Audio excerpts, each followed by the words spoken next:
Hello বন্ধুরা, কাল market গ্রিনে closing দিলেও আজকে কিন্তু দেখতে পাচ্ছেন দুটোই রেট। নিফটি 50 প্রায় নিউট্রাল, কিন্তু 0.06% ডাউন, আর নিফটি ব্যাংক হচ্ছে 0.35% ডাউন।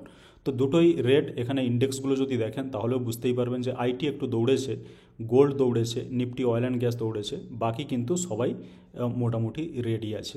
আর আজ মার্কেটে একটি বিশেষ ঘটনা ঘটেছে, সেটা একটু পরেই বলছি। তো তার আগে আমরা যদি ওয়ান ডের চার্টটা দেখে নিই যে টেকনিক্যালি কীরকম জায়গায় ক্লোজিং দিয়েছে, বুঝতেই পারছেন আজকে মার্কেটের, এটা আজকেরই কেবলমাত্র চার্ট। তো এখানে দেখতে পাচ্ছেন নিফটি 50 যদিও রেট বা নিফটি ব্যাংক যদিও রেট, মার্কেটে কিন্তু একটা দারুণ ট্রেন্ড দেখতে পাচ্ছেন। ফর এক্সাম্পল এখানে নেমে তো এসেছে, ব্রেক করার চেষ্টা করেছে, এখানে ওই 22,000 ধরুন 800, এটা হচ্ছে 22,800 লেভেল। তবে তারপরে কিন্তু আবার ব্যাক করেছে এবং এটা বেশ কয়েকদিন ধরে হচ্ছে যে নিফটি 22,800কে কিন্তু ব্রেক করে নিচে টিকে থাকছে না। কালকের ভিডিওতেও আলোচনা করেছিলাম যে নিফটি যেভাবে কামব্যাক করে ওপরে ক্লোজিং দিয়েছিল, সেখানে কিন্তু টেকনিক্যালি পজিটিভই মনে হচ্ছিল। আবার আজকে দেখুন যেটা ব্রেক করে আসার চেষ্টা করেছে, কিন্তু আবার ব্যাক করে গিয়ে 200 ডেজ ইএমএ আর পিভট লেভেল এই দুটোর ওপরেই কিন্তু গিয়ে ক্লোজিং দিয়েছে। তো সে কারণে টেকনিক্যালি বুঝতেই পারছেন যে আজকে মার্কেটের যে ক্লোজিং সেটা কিন্তু পজিটিভ। তো যেটা একটা দুর্দান্ত ঘটনা ঘটেছে আজকে, সেটা হচ্ছে এফআইআইয়ের বাইং। এখানে ক্লিয়ারলি দেখতে পাবেন যে ফেব্রুয়ারি 18 মানে আজ 4,786 কোটির বাইং, মানে অনেক দিন পরে কিন্তু এত বড় বাইং হলো। 4786, 4,786 কোটি, এটা কিন্তু আগে দেখতে পাবে না। 809 কোটি, তাছাড়া বাকি তো জানেনই সব কিছুই রেট। এখানে 1,500 কোটি। ডিসেম্বরের পরে দেখতেই পাচ্ছেন যে এত বড় বাইংয়ের কখনো হয়নি, যেটা আজকে হয়েছে, যেটা অবশ্যই আমাদের জন্য একটা ভালো সুখবর। তো যদিও এফআইআই সেলিং বন্ধ করে বাইং করতে শুরু করেছে, তা সত্ত্বেও কিন্তু মার্কেট যথেষ্ট নিচে, সেটা আমরা সকলেই জানি। তো এখান থেকে যদি এফআইআই লাগাতার বাইং করে, তাহলে মার্কেট হয়তো ওপর দিকে উঠে আসতে পারে। তবে এই বাইং কতদিন পর্যন্ত থাকবে, সেটাই এখন আমাদের কাছে প্রশ্ন। তো যাই হোক, মার্কেট যেহেতু এখন অনেকটাই নিচে আছে, সে কারণে আমাদের মোটামুটি সবাই চেষ্টা করি কি যে ভালো ভালো কিছু স্টক কিনে পোর্টফোলিও বানাবো। এই কম দামে যদি আমরা পোর্টফোলিও বানিয়ে নিতে পারি, তাহলে কিন্তু ভবিষ্যতে সেটা ভালো রিটার্ন দিতে পারে যখন মার্কেট কামব্যাক করবে। তো এই ধরনের পোর্টফোলিওর জন্য আমরা ভালো স্টক কোথায় খুঁজতে পারি? তো আমরা মিউচুয়াল ফান্ড বা বড় বড় ইনভেস্টর কী করছে সেটা দেখতে পারি। তো এরকমই একজন বড় মাপের ইনভেস্টরের পোর্টফোলিওতে আজ আমরা চোখ রাখতে চাই। ওনার ফেভারিট পোর্টফোলিও কয়েকটা আছে, তার নামগুলো আমরা জেনে নেব, এবং ওই ধরনের পোর্টফোলিওগুলোতে কী কী স্টক অ্যাড করা হয়েছে সেগুলো আমরা কিন্তু ডিটেলসে জেনে নেব। তো এটাই হচ্ছে ওয়েবসাইট। আপনি নামটা অলরেডি জানেন, সৌরভ মুখার্জি। এখানে আমি এটাকে ক্লোজ করে দিলাম, তাহলে কিন্তু আমরা ওয়েবসাইটে আসতে পারবো। তো ওয়েবসাইট হচ্ছে মার্সেলাস ইনভেস্টমেন্ট। এখানে দেখতে পাচ্ছেন investment management should be like watching grass grow or paint dry, Paul Samuelson. Okay. আর উনি কী করেন? উনি ইনভেস্ট তো করেন, কিন্তু উনি একটা পিএমএস চালান। পিএমএস মানে কি? Portfolio management service. তো এটাই হচ্ছে সেই ওয়েবসাইট। আমি এখানে চলে যাব ইনসাইটসে, ঠিক আছে? তো ইনসাইটসে গিয়ে আপনি দেখতে পাচ্ছেন নিউজ লেটার পোর্টফোলিও আপডেটস। তো আমরা এখানে চলে যাব পোর্টফোলিও আপডেটসে।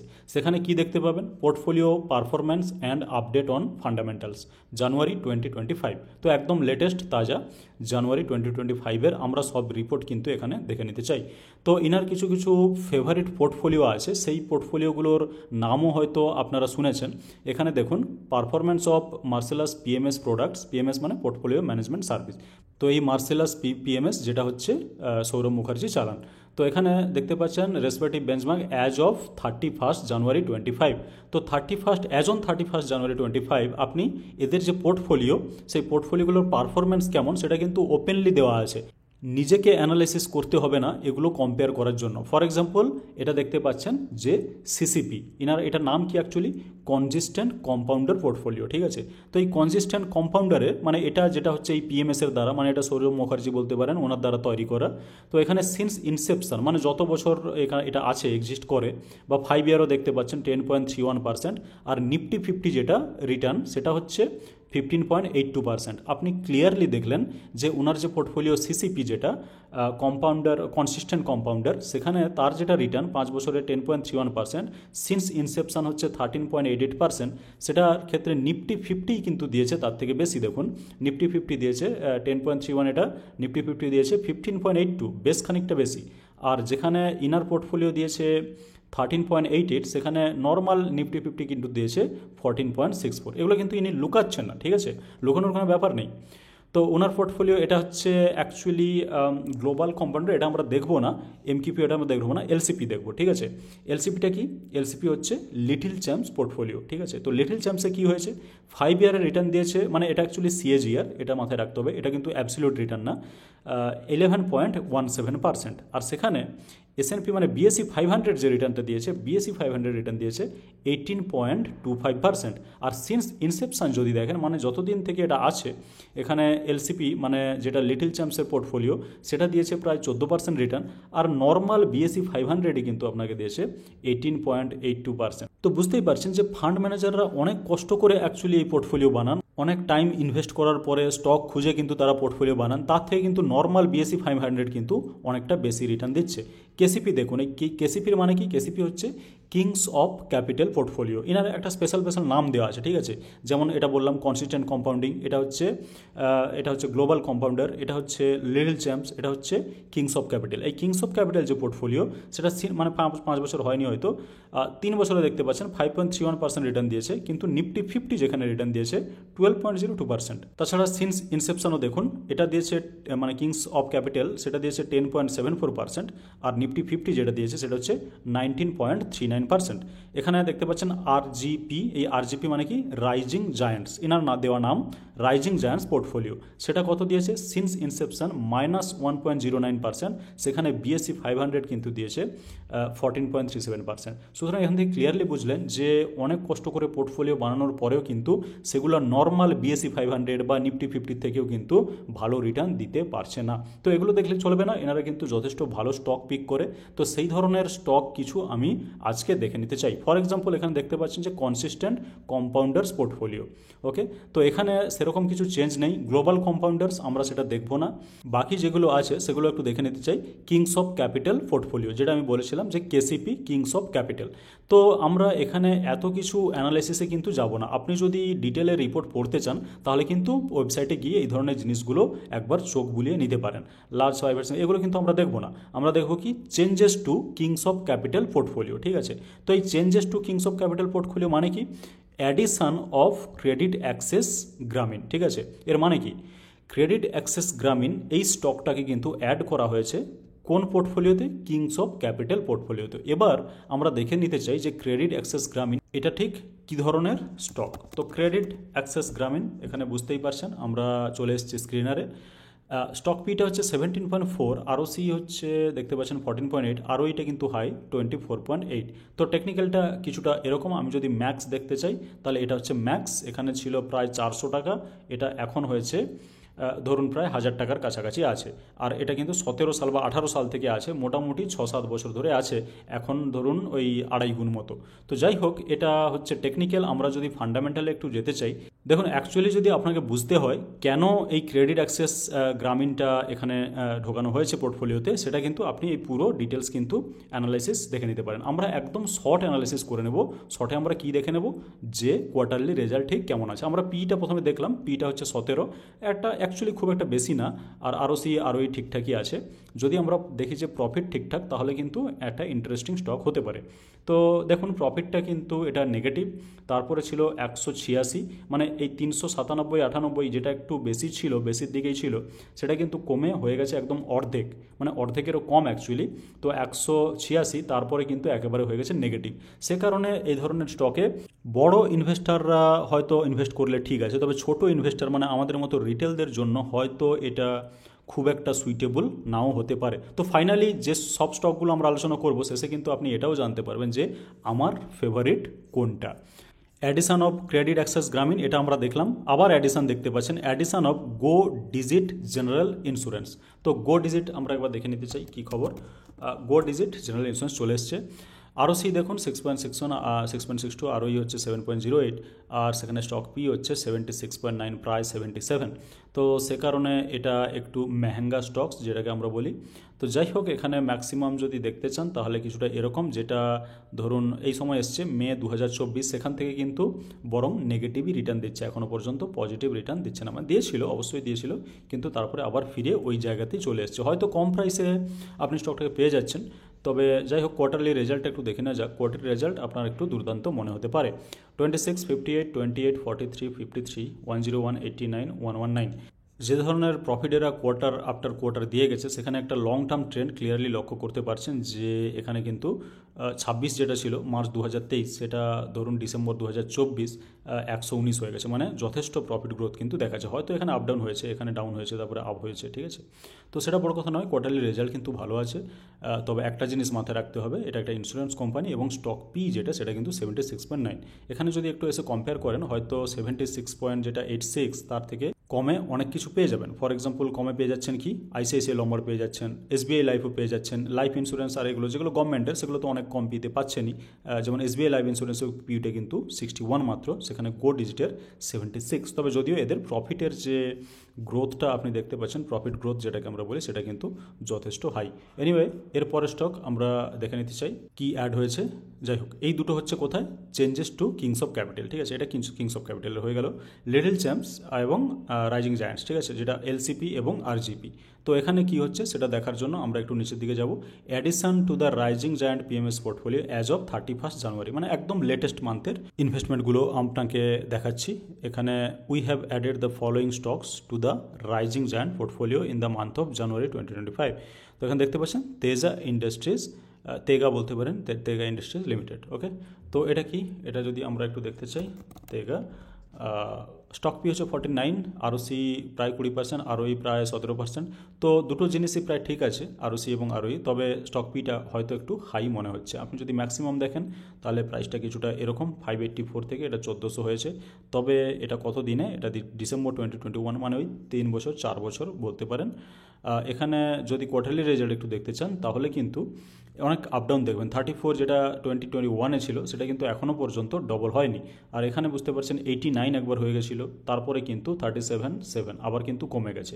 তো সেই বিষয়গুলো খেয়াল রাখতে হবে। এখানে আপ ডাউন কিন্তু এই স্টকগুলোতে আসতে পারে, সে কারণে এই ধরনের স্টকে যেগুলোতে প্রফিট আপ ডাউন হয় সেখানে কিন্তু স্টক প্রাইসে অনেক বড় ভলাটিলিটি আসতে পারে। তো এই ধরনের একটা স্টক হচ্ছে তেগা ইন্ডাস্ট্রিজ।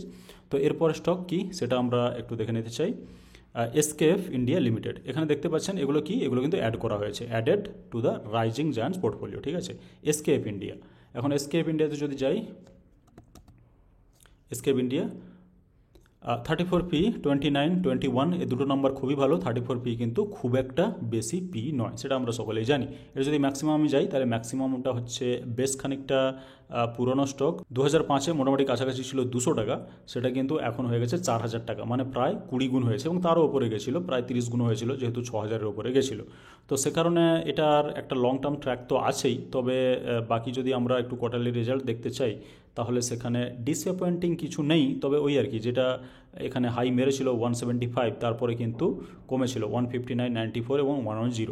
তো প্রফিট যে গ্রোথ, একটা কনসিস্টেন্ট গ্রোথ দেখা যাচ্ছে সেটা কিন্তু নয়। এটা পুরনো কোম্পানি, সে কারণে এর একটু ফান্ডামেন্টাল হয়তো ভালো হলেও হতে পারতো। ডিসেম্বর 2021 যেটা 89, সেটা কিন্তু ডিসেম্বর 2024-এ এসে 110 বা 94, খুব একটা কিন্তু আপনি গ্রোথ দেখতে পাবেন না। যেটা 89 বা 90 ছিল সেটা 94, 110 যদি 3 বছর পরেও দিচ্ছে তাহলে সেখানে কিন্তু খুব একটা গ্রোথ আমরা দেখতে পাচ্ছি না। তো এটা গেল এসকেএফ ইন্ডিয়া, নিজেরা আপনারা অ্যানালিসিস করতে পারেন যদি ফার্দার অ্যানালিসিস করতে চান। এখানে এসকেএফ ইন্ডিয়ার পরে হচ্ছে গ্যালাক্সি সার্ফেক্ট্যান্টস। তো গ্যালাক্সিতে আমরা যেতে চাই, গ্যালাক্সি সার্ফেক্ট্যান্টস 26p, খুব একটা বেশি নয়, 17 এবং 14.9, মানে মোটামুটি 15 বলতে পারেন।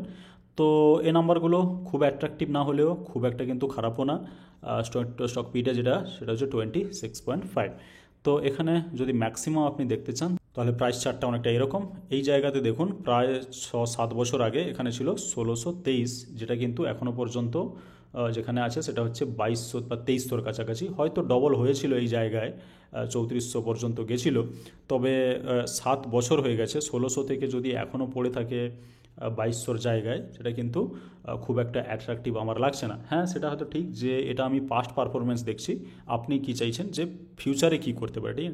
তো ফিউচার প্রেডিক্ট করার মতো কিন্তু রিটেল ইনভেস্টরদের হাতে খুব একটা ইনফরমেশান থাকে না, তাই ফিউচার প্রেডিকশন না করে আমরা একটু পাস্ট পারফরমেন্স দেখে কিন্তু স্টক বাছাই করতে পারি, বা জেনারেলি আমরা সেটাই করি। এখানে যদি কোয়ার্টারলি রেজাল্ট দেখতে চান তাহলে কিন্তু এগেন যেটা 46 অ্যারাউন্ড 50 ছিল সেটা হয়তো 21 থেকে 22 এখানে 100 হয়ে গেছে, দেখতে পাচ্ছেন ডবল হয়ে গেছিলো। তারপরে এখানে 106, বাকি যে নাম্বারগুলো দেখুন, ফর এক্সাম্পল এখান থেকে মার্চ 2022 থেকে একদম এখান পর্যন্ত দেখুন, এই নাম্বারগুলো কিন্তু সেই গড়পড়তা একই ব্যাপার, 71, 77, 75, 78, 80, 90, 100 হয়তো 1-2 বার গিয়েছিল, তারপরে আবার কিন্তু কমে এখানে দেখতে পাচ্ছেন যেটা 80-85 হয়েছিল সেটা কিন্তু কমে আবার 65 হয়ে গেছে। তো সে কারণে আমি সেই যে গ্রোথ, যেটা মোটামুটি একটা কম্পাউন্ড হতে থাকবে মানি, সেই গ্রোথটা কিন্তু আমি এই স্টকের ক্ষেত্রে গ্যালাক্সি সার্ফেক্ট্যান্টসের ক্ষেত্রে কিন্তু খুব একটা দেখতে পাচ্ছি না। তো এটা গেল গ্যালাক্সি সার্ফেক্ট্যান্টস। এরপরে যে স্টক আসছে সেটা হচ্ছে সিটি ইউনিয়ন ব্যাংক। তো চলে যাব আমরা সিটি ইউনিয়ন ব্যাংকে, CITY, সিটি ইউনিয়ন ব্যাংক। এখানে স্টক পিটা কত দেখতেন, 10.7 মাত্র, বুক ভ্যালু হচ্ছে 113 আর কারেন্ট প্রাইস হচ্ছে 158। মোটামুটি এটা অ্যাপ্রক্সিমেটলি বলতে পারেন 1.5। তো ROC 6.57 কম, আরও এটা কিন্তু ভালোই 12.8, ভালো মানে ঠিকঠাক। কিন্তু স্টক পিটা আপনি পাচ্ছেন কততে, 10.7, আর book value, price to book value যেটা আমরা ব্যাংকের ক্ষেত্রে দেখে থাকি সেটা কিন্তু লেস দেন 2 মানে 1.5 বলতে পারেন, তো যেটা যথেষ্টই কম কিন্তু। এবার আমরা চলে যাব কোয়ার্টারলি রেজাল্টসে। এখানে কোয়ার্টারলি রেজাল্ট দেখতে পাচ্ছেন যেটা 200 ছিল, 209, 225, 76। তারপরে ব্যাংক আমরা জানি ওভারঅল লাস্ট ধরুন 2-3 বছরে কিন্তু ব্যাংক খুব একটা ভালো কিছু পারফরমেন্স দিতে পারেনি। তো সে তো বড় ব্যাংকও দিতে পারেনি, ছোট ব্যাংক তো দূরের কথা। সিটি ইউনিয়ন ব্যাংক একটা ছোট ব্যাংক, তত বড় তো ব্যাংক নয়, মাত্র দেখতে পাচ্ছেন 11,700 কোটির হচ্ছে মার্কেট ক্যাপ। সেখানে যেগুলো এত বড় বড় bank, for example HDFC bank, Kotak bank, এগুলো কিন্তু লাস্ট 3 বছরে সেরকম কোনো রিটার্ন দিতে পারেনি। সেখানে যদি সিটি ইউনিয়ন ব্যাংক এই ধরনের একটা চার্ট শো করে, ফর এক্সাম্পল আমি যদি লাস্ট 3 ইয়ার্স দেখি, তাহলে সেখানে খারাপ কিছু নেই বলে আমি বলবো। তাছাড়া স্টক যে ধরনের পি এবং যে ধরনের প্রাইস টু বুক ভ্যালু দেখাচ্ছে সেটা কিন্তু এর সঙ্গে মানানসই, মানে কোয়ার্টারলি যে রেজাল্ট তার সঙ্গে মানানসই। এবার কোয়ার্টারলি রেজাল্ট মোটামুটি গড়পড়তা আপনি দেখতে পাবেন, তবে ওই আর কি 200 যেটা কোটি ছিল প্রায়, সেটা কিন্তু বেড়ে হয়েছে 286 বা 285। একটা আপার ব্যান্ডেই আছে এখানে দেখতে পাচ্ছেন, যেমন 285 বা 286 যেটা, সেটা কিন্তু অল টাইম হাই প্রফিট, সেটাও কিন্তু আপনাকে মাথায় রাখতে হবে যে 286 যেটা সেটা অল টাইম হাই প্রফিট, ঠিক আছে। এবার এই সিটি ব্যাংকের ক্ষেত্রে আমি আপনাকে একটা ইন্টারেস্টিং জিনিস দেখাতে চাই। ফর এক্সাম্পল আমি 5 ইয়ারের চার্টে গেলাম, ঠিক আছে। তো 5 ইয়ারের চার্টে গেলে, বা আমি যদি 10 ইয়ার্সেরও চার্টে যাই, তাহলে 10 ইয়ার্সের চার্টে ক্লিয়ারলি দেখতে পাবেন এই যে পিকটা, ঠিক আছে। মানে এই জায়গায় দেখুন, যেটা 66-67 টাকা ছিল 16 সালে, সেটা কিন্তু এই জায়গায় মানে 20 সালে, 4 বছর ধরুন, সেটা কিন্তু এই 66-67 থেকে প্রায় কাছাকাছি 250 পর্যন্ত পৌঁছে গেছিলো, 244, ঠিক আছে।